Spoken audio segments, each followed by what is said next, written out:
Welcome to our channel. Today we how to install Redis on a VPS for caching and performance. Step. To begin, connect to your VPS via SSH.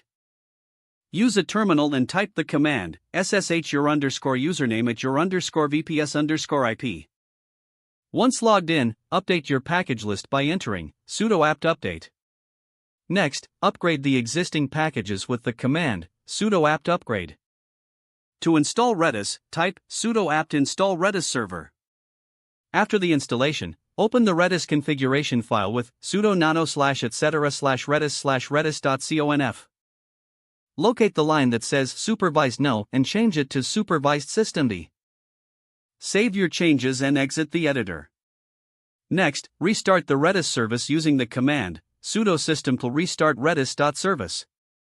To ensure Redis starts on boot, enter sudo systemd enable redis.service. Now, check if Redis is running properly by typing sudo systemd status redis.service. You should see an active status if everything is functioning correctly.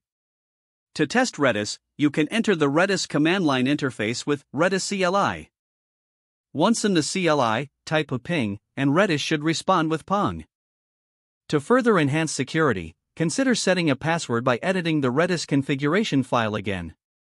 Find the line that starts with require pass and uncomment it, then set a strong password.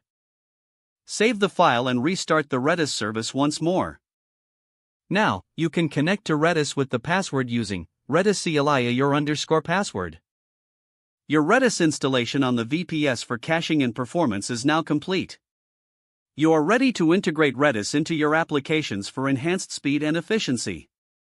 If the page does not load, refresh the browser or try again in a private or incognito window.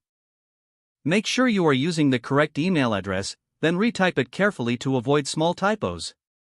If your password is not accepted, use the reset option and create a new strong password you can remember.